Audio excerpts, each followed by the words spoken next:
Hola Wilber, bienvenido. Ahí detrás de escenas, yo ya andaba mandando a Wilber hasta el Perú, pero no, él no está en el Perú, él está en Bolivia, allá en Santa Cruz. He escuchado que es un lugar muy, muy bonito, Santa Cruz en Bolivia.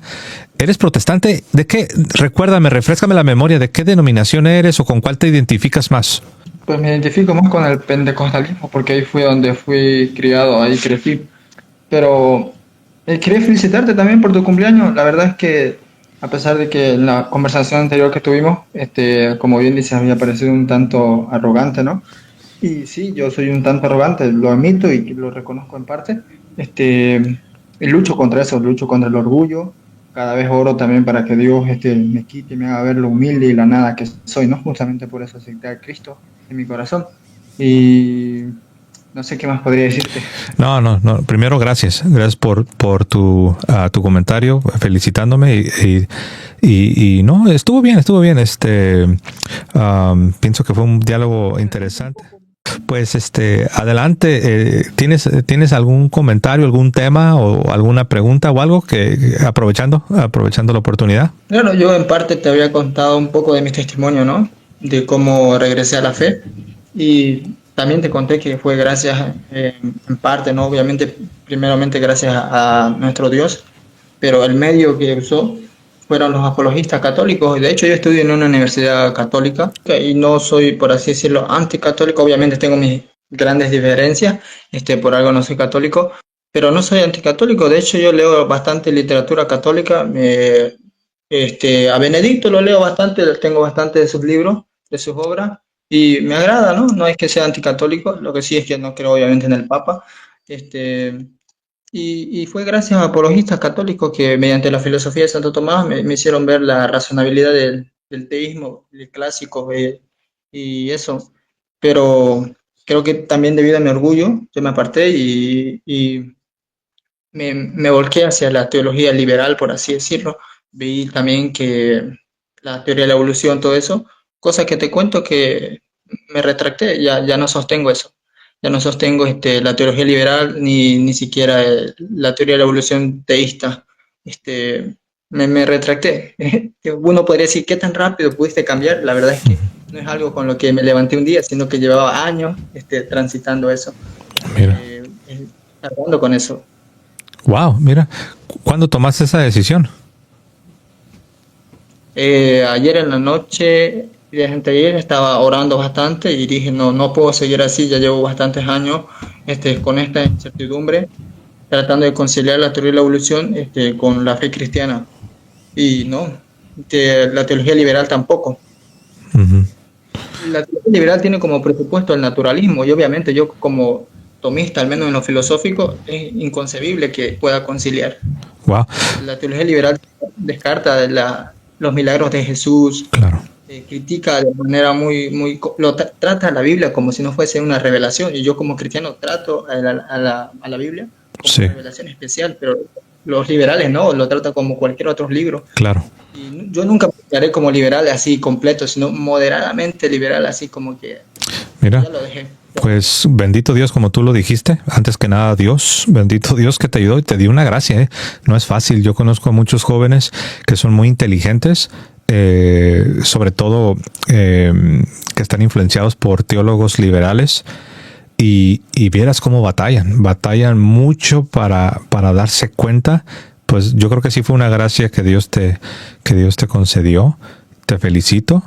Te quiero invitar a seguir adelante. Como dices tú, aún, o sea, no eres católico, tienes tus diferencias, pero si tú sigues empujándote a ti mismo por amor a la verdad, yo creo que Dios poco a poco te lo va a ir mostrando. Yo comencé queriendo, primero yo quería refutar el catolicismo porque yo presuponía que el catolicismo era falso.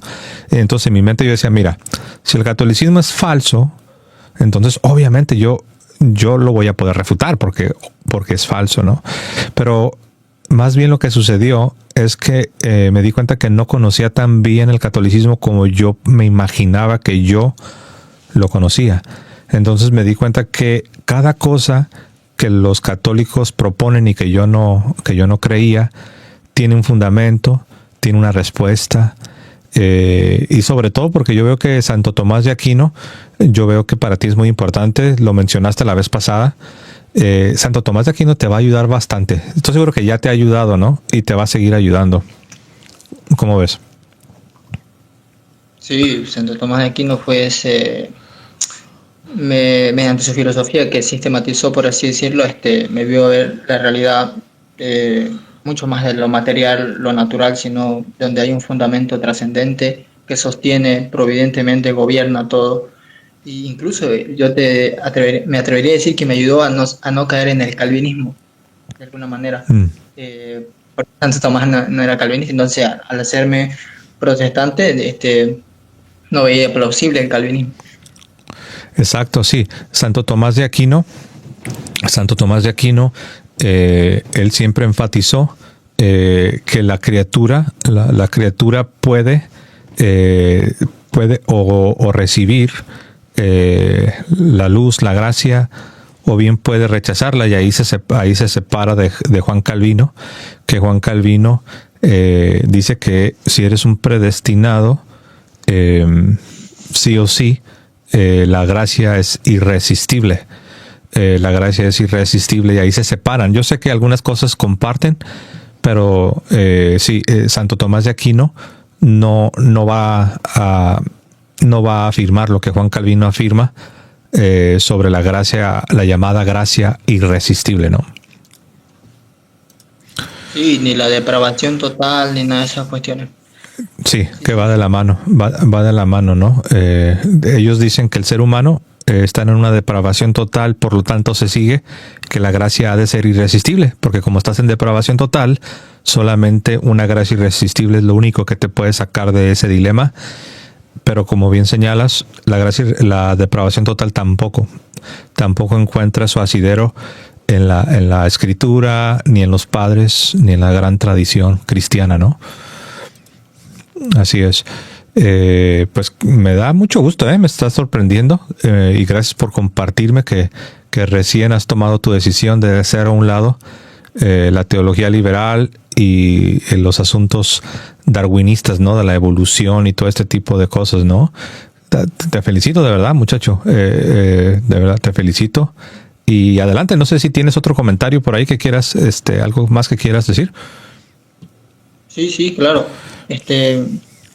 Yo cuando voy a librerías católicas, usualmente los libros que veo que hay más, también hay de teología liberal, hay bastante. Bueno, a diferencia de librerías que visito de protestantes evangélicas, ellos son más conservadores en su literatura intelectual, van en contra del evolucionismo y todo eso, pero como ya te dije, hay católicos, filósofos, incluso tomistas, que sí son evolucionistas. De hecho, tengo unos cuantos libros ahí en donde incluso atacan la teoría del diseño inteligente, de alguna manera, ¿no?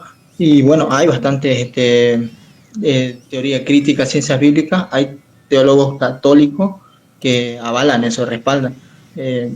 Y hay literatura de eso, abunda bastante, y es un tanto peligroso si una persona católica no puede discernir eso. Creo que podría caer en eso también, en la teología liberal, que es atractiva, la verdad. A mí me atrajo bastante, te hace ver como el modernismo pone a la razón como el centro y no la fe.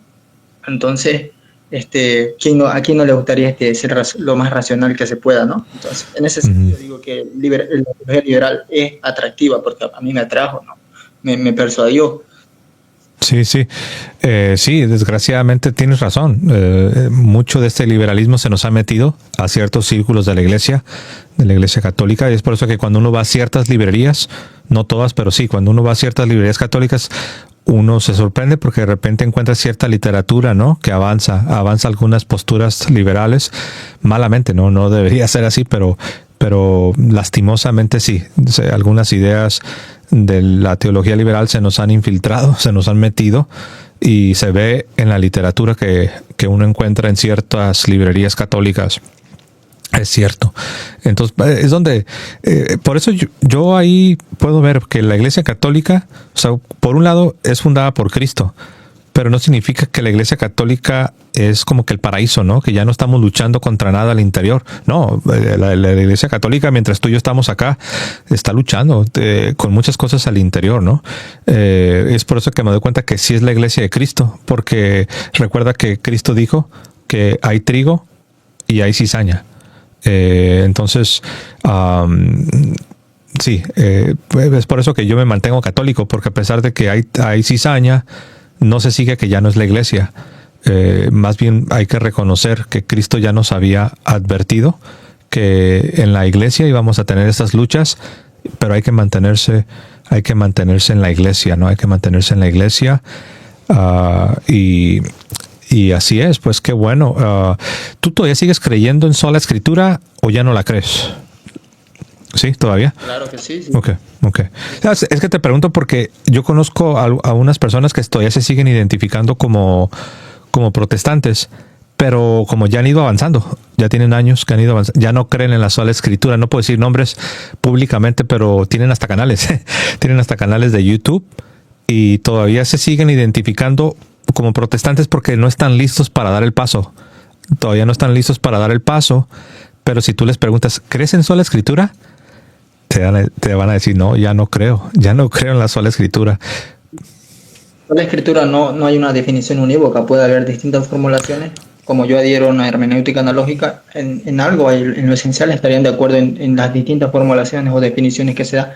En lo que sí creo que un protestante puede diferir es en lo de sola fide, por ejemplo, en el protestantismo, N.T. Wright, entre otros autores, desde la nueva perspectiva de Pablo, ya no creen en lo que Lutero o Calvino como la sola fide se ha propuesto, pero siguen siendo protestantes. N.T. Wright sigue siendo protestante, pero no cree en la interpretación que tuvo Lutero en su tiempo, o Barclay, también otro erudito, un tanto liberal, pero tampoco no es sola fide. Son eruditos, por así decir, teólogos, pero siguen manteniéndose protestantes a pesar de que no sostengan sola fide. Sí, así es. Bueno, permíteme, no sé si tendrás algunos minutos, pero me gustaría tocar entonces el tema de la sola escritura.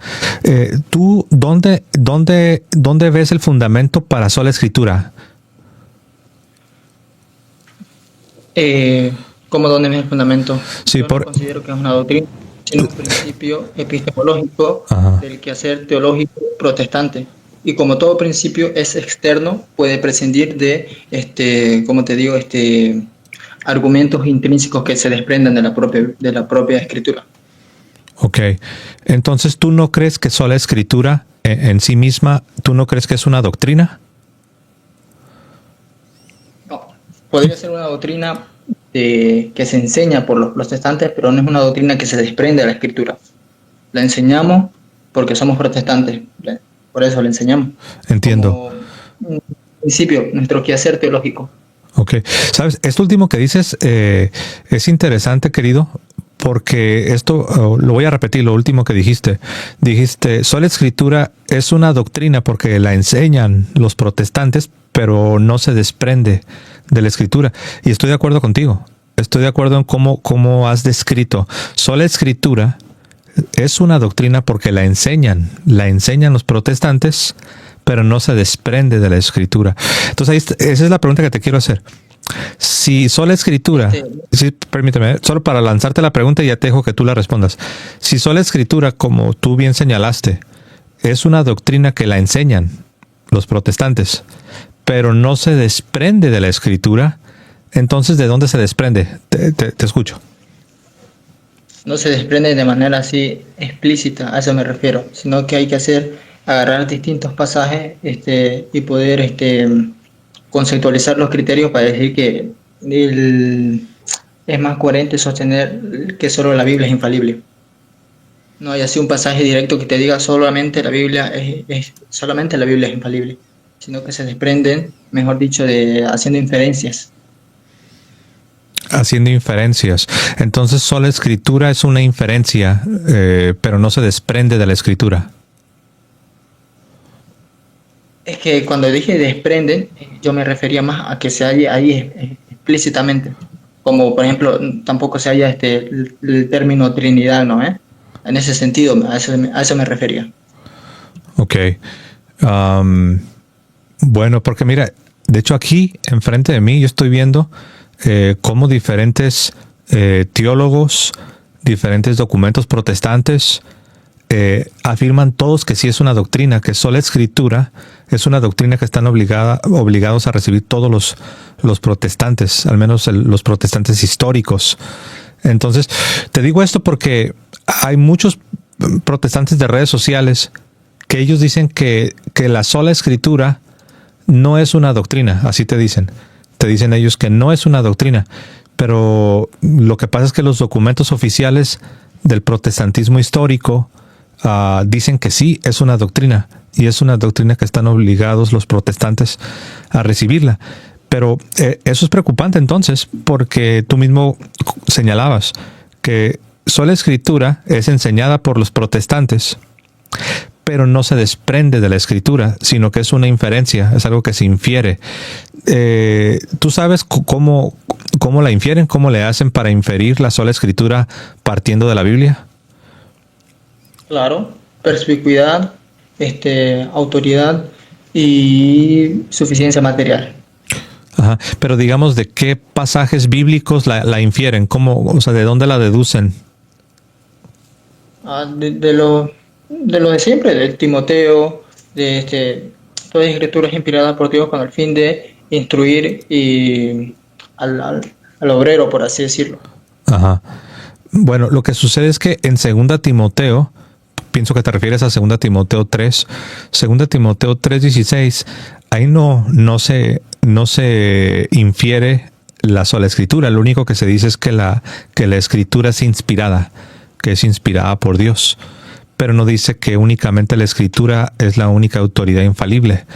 Entonces, ahí en 2 Timoteo 3:16 no se pudiera inferir realmente la idea de que la única autoridad infalible son las páginas de la Biblia, porque no dice eso. Sí, entiendo. En los manuales de apologética católica que leí, sí, contextualizan los distintos pasajes que muchos protestantes apelan para decir que la sola escritura es bíblica. Nuevamente yo te digo que si bien eso es una manera que un protestante puede utilizar para tratar de demostrar el principio de sola escritura de manera intrínseca, pero lo que yo hago es algo diferente. Si yo asumo que es un principio y todo principio es extrínseco, por ejemplo, el principio de causalidad no depende de o puede prescindir de sus ejemplos, como distintos ejemplos que pueda dar causalidad. Entonces puede prescindir de ese ejemplo, pero ese principio sigue siendo válido, sigue siendo verdadero. Uh-huh. ¿Me deje entender? Sí, creo que sí, aunque yo todavía sigo teniendo la misma objeción. Te voy a decir por qué. ¿Tú te acuerdas de lo que sucedió allá en Hechos capítulo 15, en el famoso concilio de Jerusalén?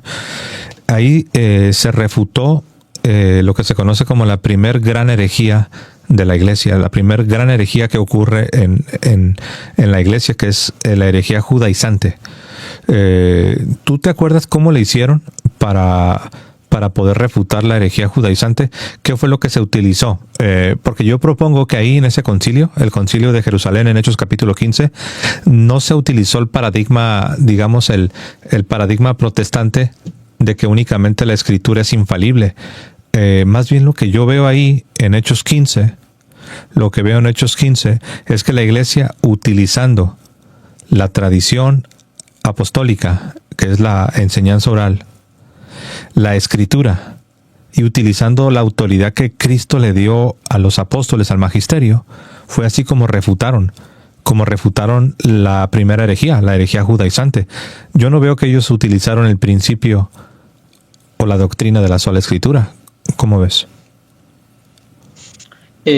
No, porque también era suficientemente material, por así decirlo, la carta de Gálatas para refutar la herejía de los judaizantes, como bien te había dicho en el anterior video. Lo que sí te podría asumir es que tiene mayor, hacer un concilio es más pragmático para refutar de manera más extensa, ya ponerlo estableciendo que en su mayoría ya nadie puede adherir al judaísmo. En ese sentido yo diría que el concilio fue pragmático, fue lo más conveniente que pudieron hacer, para que no se siguiera expandiendo la herejía de los judaizantes. Ok, pero ¿tú crees que la decisión del concilio es infalible? Si está en la escritura, sí. Pero no estaba en la escritura la decisión del concilio. Pero ahora sí lo está. O sea, cuando fue escrita, cuando narraron esos hechos, No, sí. yo sé que ahora sí está, pero en su momento para poder resolver la herejía o para poder refutar la herejía no estaba. Y aún así la refutaron. Es, por ejemplo, si yo te digo, ¿te acuerdas del concilio de Nicea cuando refutaron a los arrianos? Y yo te digo, ¿tú crees que la decisión del concilio de Nicea es infalible? Y tú me dices, sí, porque ya está ahí. Sí, pero hubo un momento donde no estaba y se tuvo que tomar una decisión. Entonces, lo que te quiero dar a entender es que así como en el Nuevo Testamento, tú ves que no usan sola escritura. En la historia, en los primeros siglos, olvidémonos olvidémonos del siglo XVI y las controversias del siglo XVI. Pero si te regresas a los primeros siglos, te vas a dar cuenta que nunca se usó ese paradigma de sola escritura. Siempre fue escritura, tradición apostólica y la autoridad magisterial para tomar la decisión. Y esa decisión de los decretos de los concilios, como de Nicea, de Éfeso, de Constantinopla, esa decisión fue considerada infalible. Entonces ahí tú te das cuenta que sola escritura es un novum, le llaman una novedad, un novum. Es un novum, así lo llama Alistair McGrath. Alistair McGrath, él hace un análisis y hablando de la sola fide, se refiere como que la sola fide es realmente una novedad, es algo que nunca se expresó de esa manera. Pero también cuando él analiza sola escritura, también la pone en esta categoría de algo que no tiene precedentes, es una novedad. Entonces, sola escritura no se usó ni en la Biblia, ni se usó en los primeros siglos. Realmente no existía la sola escritura, fue hasta que Martín Lutero la popularizó.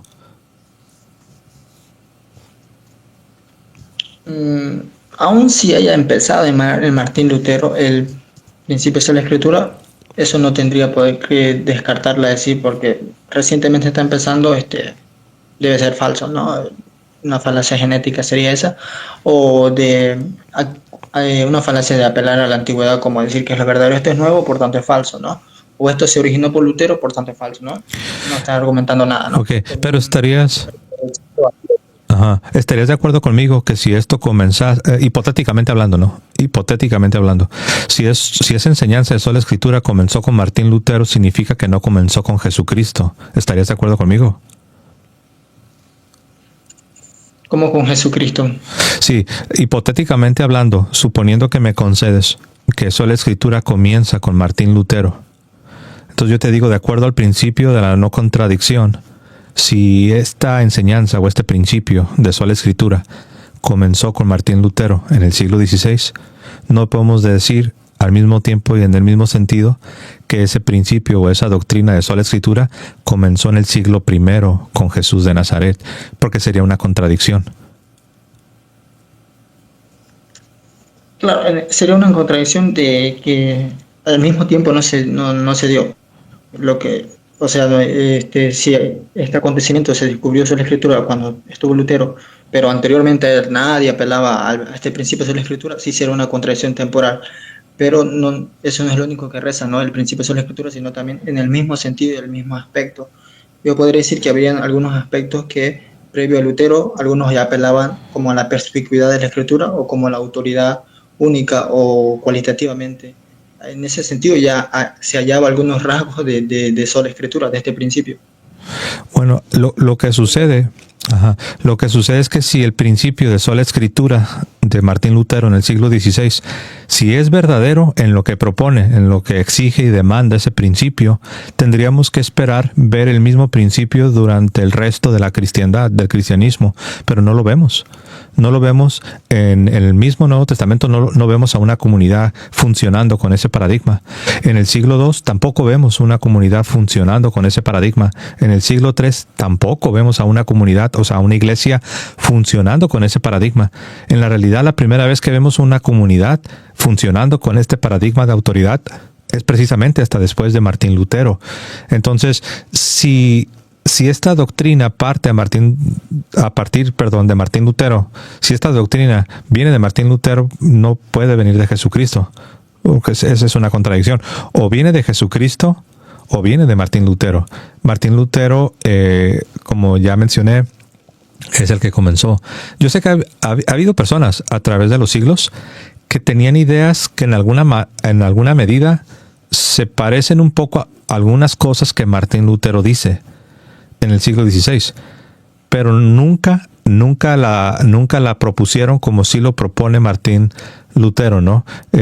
Sola Escritura, recordemos que tiene un contexto.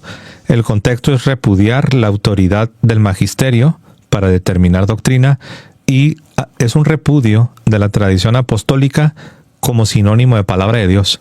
Y él va a limitar todo, tanto palabra de Dios como autoridad, a las páginas de la Biblia. Y eso es lo que se conoce como el principio de la sola Escritura. Pero es una novedad.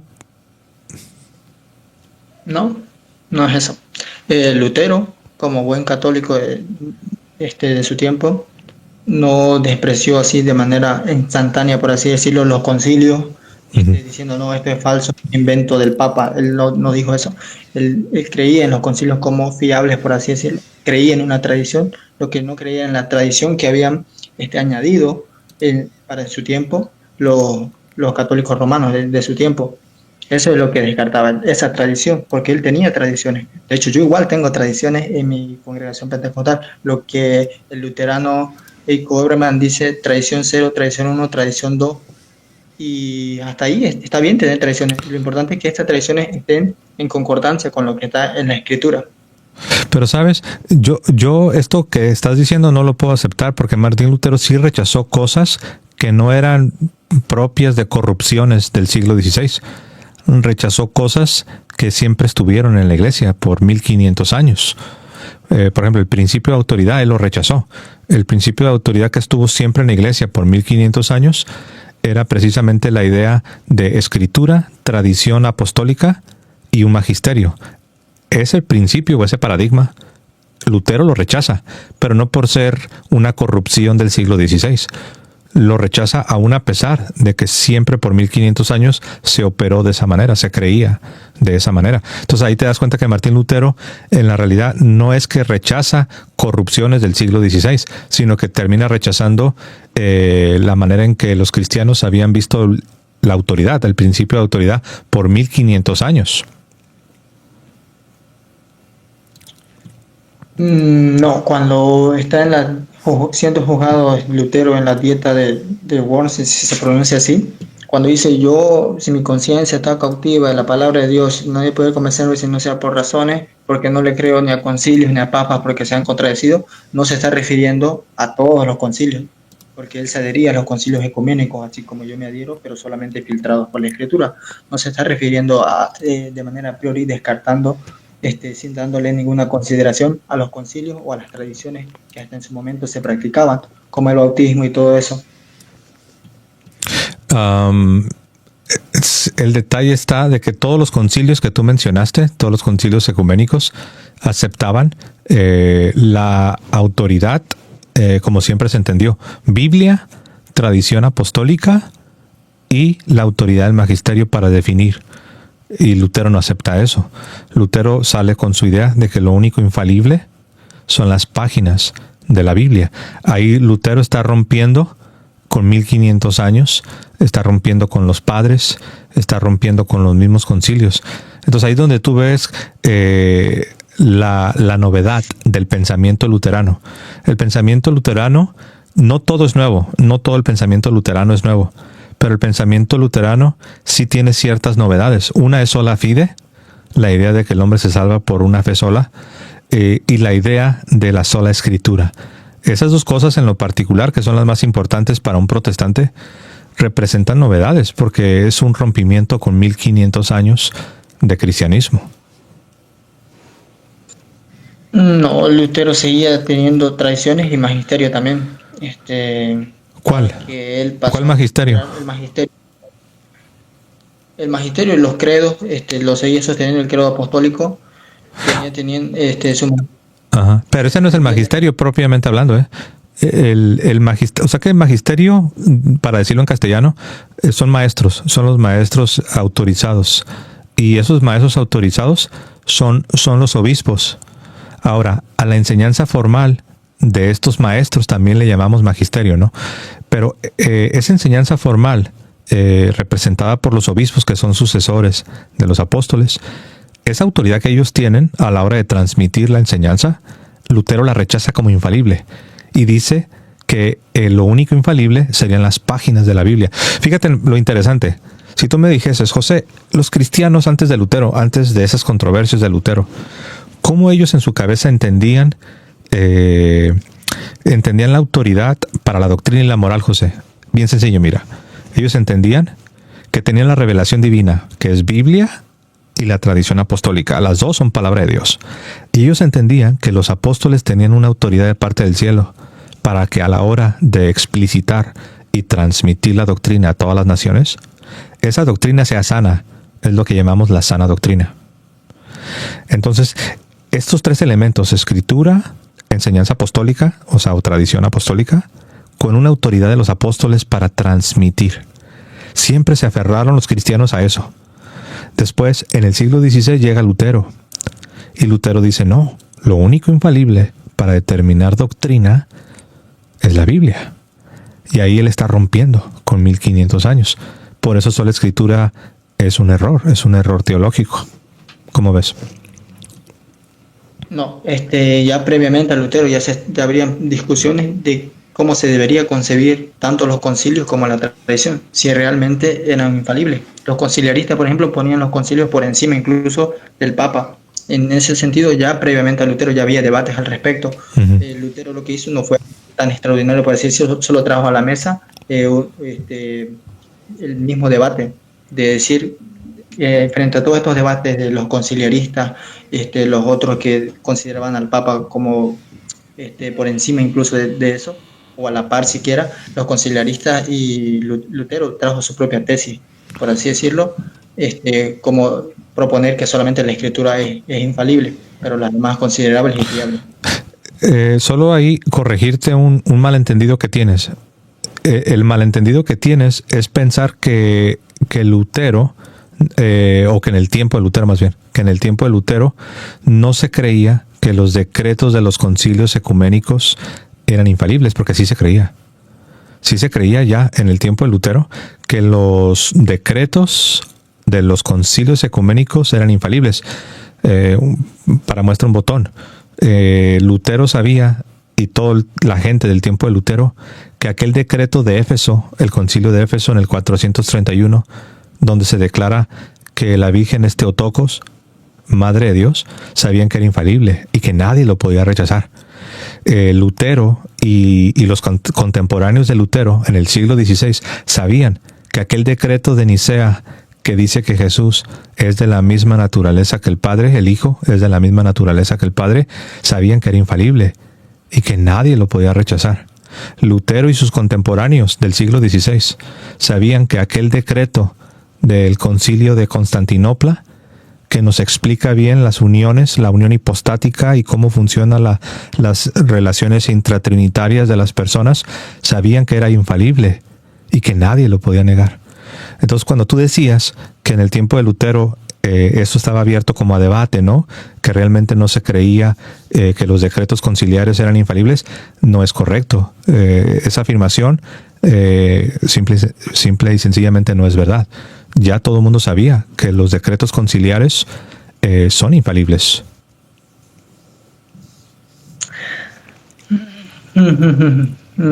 Aún, mira, concediéndote de que hayan creído de esa manera, creo que yo podría dar una cita de Philip Schaff, en donde él, como, si no me equivoco, es anglicano, luterano, él sí dice, ¿no? En una parte, hasta tal siglo se creían que los concilios eran infalibles. Aún concediéndote esto, y sé que mucho más los católicos, los historiadores católicos, teólogos, pues lo pondrían más, harían ese énfasis, por así decirlo. Tendría que justificarse. ¿Por qué deberían creerle en eso? Y no solo hacer una descripción, porque de la descripción no se va a desprender la prescripción. Pues en ese sentido yo creo que era necesario la lectura.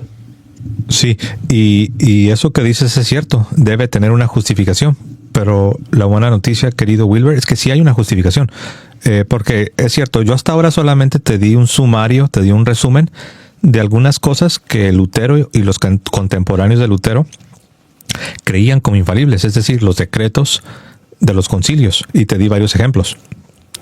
Pero sí hay una justificación. La justificación tiene su base en el mismísimo Evangelio. Cuando Cristo los envía de Jerusalén a todas las naciones, Cristo les dice que el propósito es para que todas las naciones tengan la doctrina de Cristo, para que todas las naciones tengan la sana doctrina. Ahora, esa es una tremenda misión. ¿Cómo le van a hacer los apóstoles con tantas limitaciones y con tantos retos? ¿Cómo le van a hacer para ir de una región tan pequeña del mundo como lo es Jerusalén, para ir a todas las naciones y enseñar a los hombres de todas las naciones y de todos los tiempos la sana doctrina? ¿Cómo le van a hacer para semejante proyecto, para semejante empresa? Respuesta, cuando Cristo les dice: he aquí yo estoy con vosotros todos los días, aún hasta el fin del mundo. Y cuando les dice: os enviaré a otro consolador, Él os recordará todas mis palabras y os guiará a toda la verdad.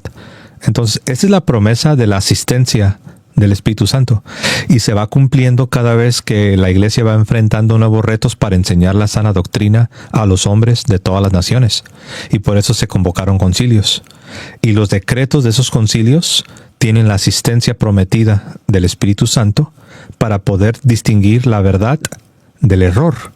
Aquello que es verdad se afirma y es lo que llamamos un decreto infalible, y aquello que es falso se anatematiza, y son los famosos anatemas. Entonces, si te fijas, se van abriendo dos líneas.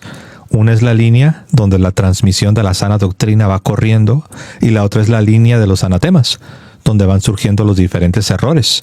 Llámese gnosticismo, arrianismo, nestorianismo, monofisismo, el monotelismo. Entonces, eso es gracias a que Jesús hizo esta promesa de tener una asistencia, una ayuda.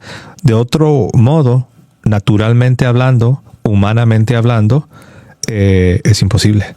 Es imposible que se pudiera llevar esa misión de llevar la sana doctrina a todas las naciones y de todos los tiempos. Pero como si hay una promesa, es por eso que la iglesia puede cumplir la gran comisión de enseñando a guardar todas las cosas que os he mandado, y aquí yo estoy con vosotros todos los días, aún hasta el fin del mundo. Si la tradición o el magisterio o los concilios hayan sido así infalible, yo entiendo que infalible no implica que no haya divergencias, ¿no? En su momento, por algo son un concilio para determinar una armonía o presentar la doctrina verdadera, ¿no? Para eso se hacen los concilios. Sin embargo, las doctrinas en sí no, en tanto que infalibles, no los podría yo creer como infalibles, porque no estarían a la par de la Escritura, porque no habría esa revelación, esa inspiración que tiene la misma Escritura. Por eso no las considero infalibles. Muy bien. Cuando dices que no tienen la misma inspiración que sí tiene la Escritura, ¿te estás refiriendo a los decretos de los concilios? ¿A eso te refieres? Sí, a las conclusiones que llega a determinar los concilios. Ok, pero entonces, si no vas a creer que los concilios en los decretos, si no vas a creer que los decretos son infalibles, entonces ¿cómo se le haría para ir comunicando a través de los siglos la sana doctrina si no hay decretos infalibles?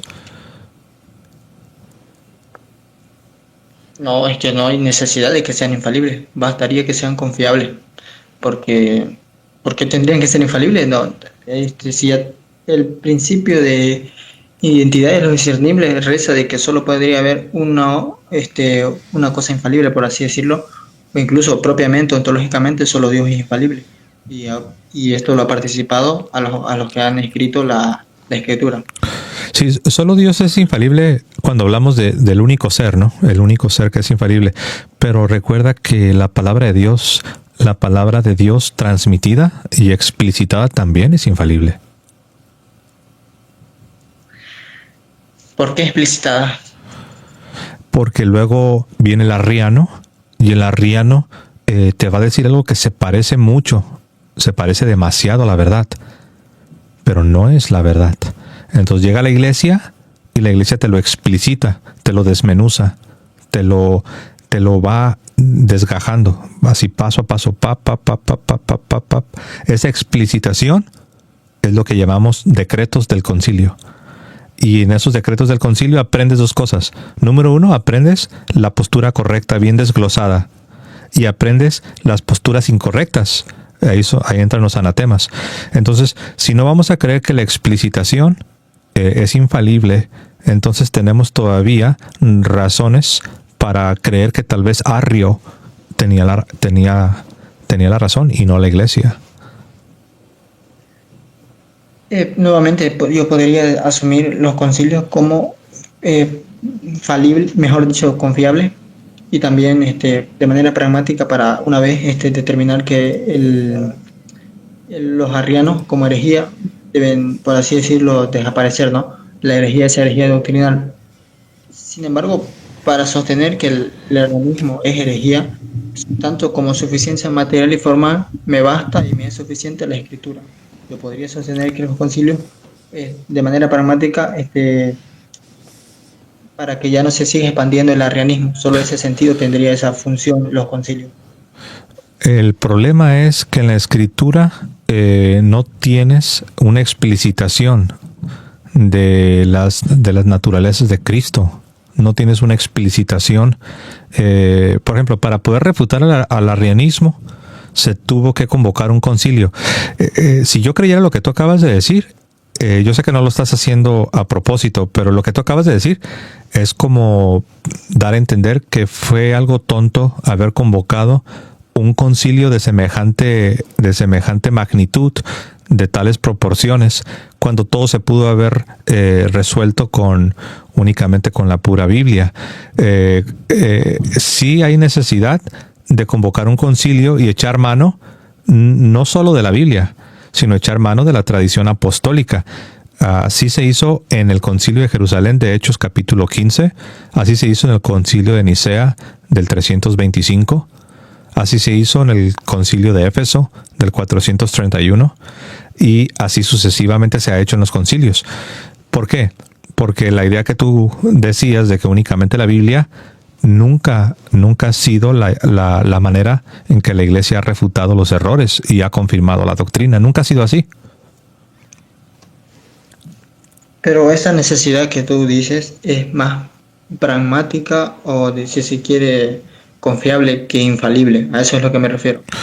Pero cuando tú dices confiable, es cuando tú utilizas la palabra confiable, ¿te refieres a que algo puede contener el error?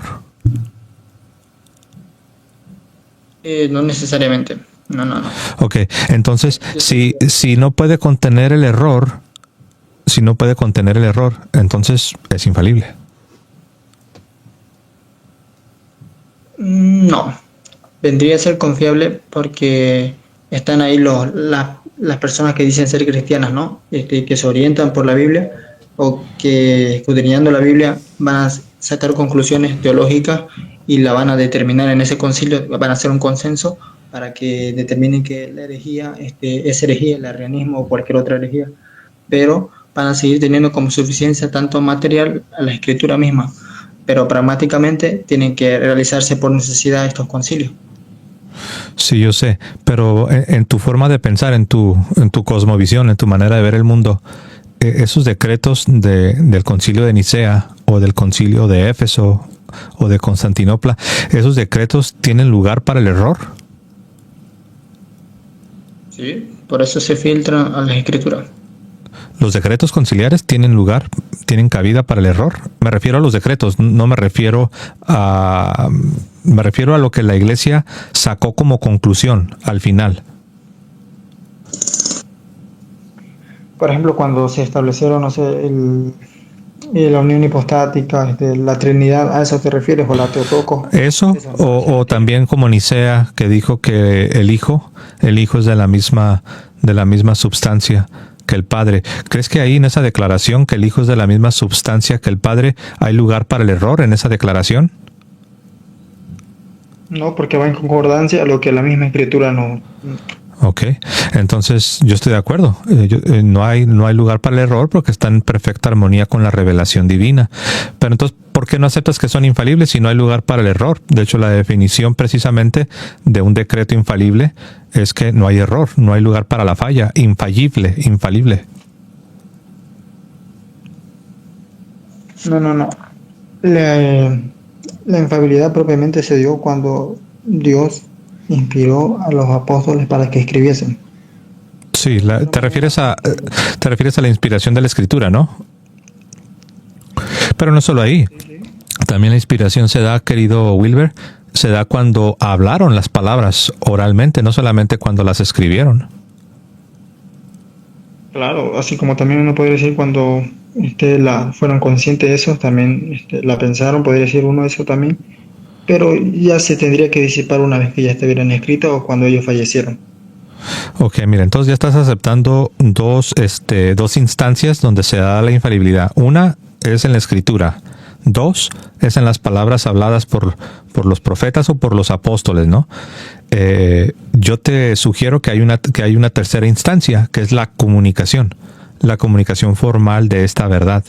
Y ahí es donde entran los concilios. Si tú me preguntas, José, ¿a qué te refieres con la comunicación formal de la verdad, José? ¿A qué te refieres? Respuesta, ahí entran los concilios en sus decretos, entran los decretos conciliares. Si no, no se puede cumplir el deseo de Cristo. ¿Cuál es el deseo de Cristo? Que todos los hombres de todas las naciones reciban la sana doctrina. Entonces, para que todos los hombres de todas las naciones y de todos los tiempos reciban la sana doctrina tal y como Cristo lo intentó, es que esa comunicación goce de esta asistencia a la que llamamos la infalibilidad. Es que, como vos habías dicho también antes, la misma iglesia no podría, al menos la católica romana no te proporciona solución a todas las cuestiones doctrinales. En todo sentido. Pero algunas sí. Sí, es cierto, la iglesia no se pronuncia. También en el protestantismo, algunas sí. No, sí, pero a donde quiero llegar es que es cierto que la iglesia no se pronuncia acerca de cualquier tema, pero sí se ha pronunciado acerca de lo que consideramos las doctrinas que estamos obligados a recibir como creyentes, como cristianos. Y esas pronunciaciones de esas doctrinas son los decretos de los concilios, y ahí no hay lugar para el error, porque Cristo prometió una asistencia, la asistencia del Espíritu Santo. Yo creo, me da la impresión que sí puedes ver el punto, no más que obviamente pues te va a tomar tiempo para digerirlo, tienes que analizarlo, tienes que dedicar más para pensar este tema, pero yo creo que al menos lo que hemos comentado acá, Wilbert, sí, debes de analizar esto porque es como si un ser querido tuyo que está en los Estados Unidos te escribe un mensaje o te envía un mensaje, sin importar por qué manera sea escrita o incluso oral, ¿no?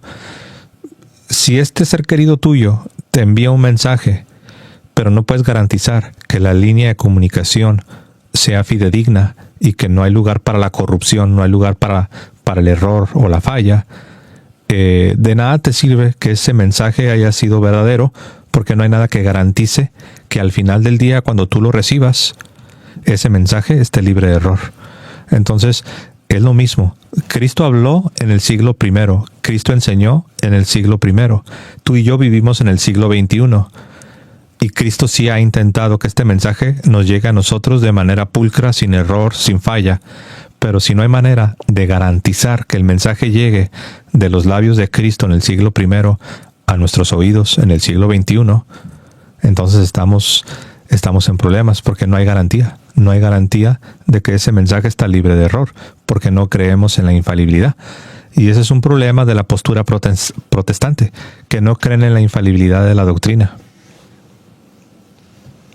Sí, no creemos en la infalibilidad de la doctrina. Dogmas.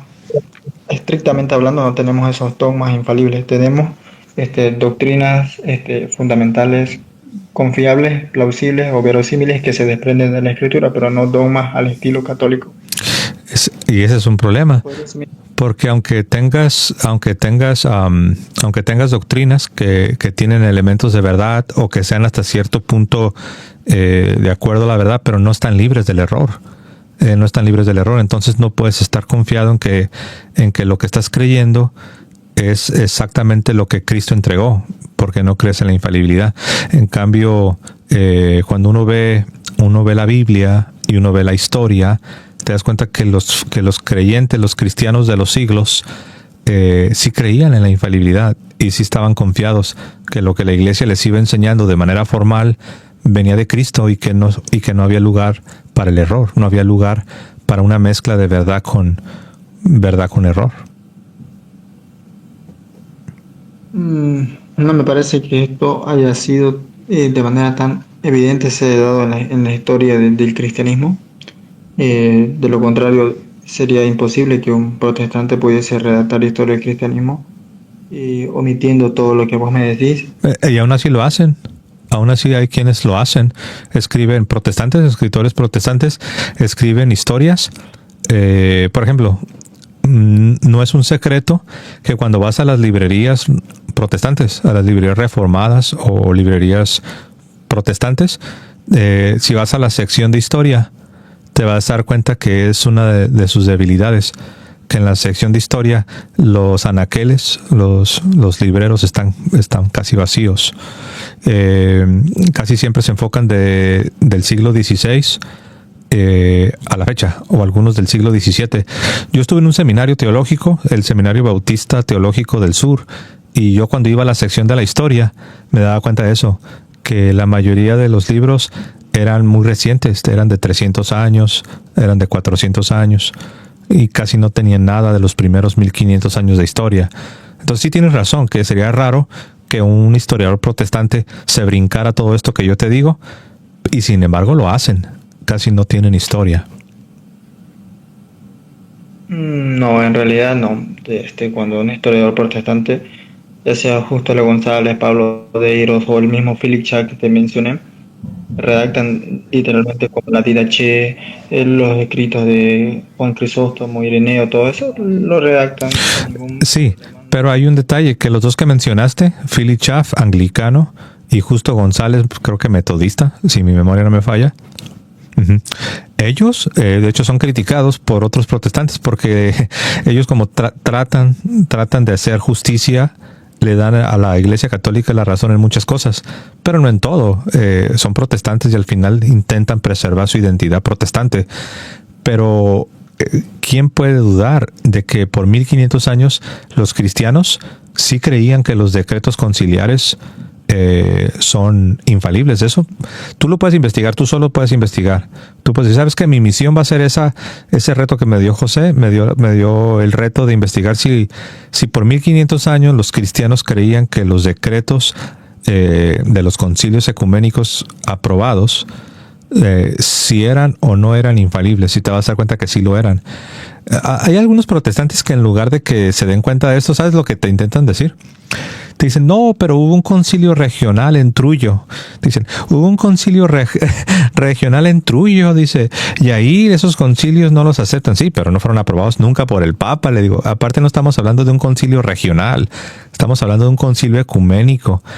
Y en lugar de que digan, es cierto, tiene razón, no, siguen repitiendo y repitiendo y repitiendo y repitiendo. Que Trujillo. Le digo, sí, pero Trujillo no fue aprobado por el Papa, de nada sirve, ¿no? Pero sí, es que ahí está, querido. Ahí está. Pues mira, vamos a dejarlo aquí. ¿Qué te parece? Me ha gustado la plática. Muy bien. Perfecto, querido Wilber. Pues muchas gracias por tu tiempo, gracias por la charla y gracias también por tu comentario al principio felicitándome por mi cumpleaños. Muchas gracias y te mando un abrazo para ti y tu familia. Y me encanta. Oye, una pregunta, esto ya es aparte, es de curiosidad. ¿Tú tienes una librería? Veo que tienes bastante material. ¿A eso te dedicas? ¿Tienes una librería? No. Estos libros los voy coleccionando desde hace 2 años y okay. Desde que me interesé por la teología y la historia, pues compré de manera desenfrenada bastantes libros. Wow, no, pues sí, por un momento dije, tal vez él se dedica a eso, tiene una librería y tal vez se dedica a vender libros, ¿no?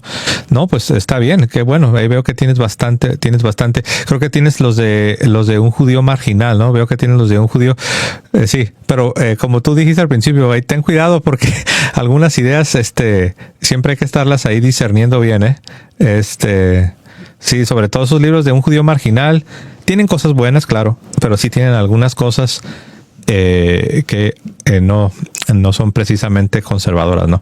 Pero bueno, querido, un fuerte abrazo. Ya sabes, estamos en contacto. Listo. Hasta luego, José. Hasta luego, un abrazo, querido. Amén. Pues ahí tuvieron a Wilber, ¿no? Un fuerte abrazo. Que viva Cristo Rey y que viva Santa María siempre Virgen. Hasta luego, queridos. Seasons in the sun.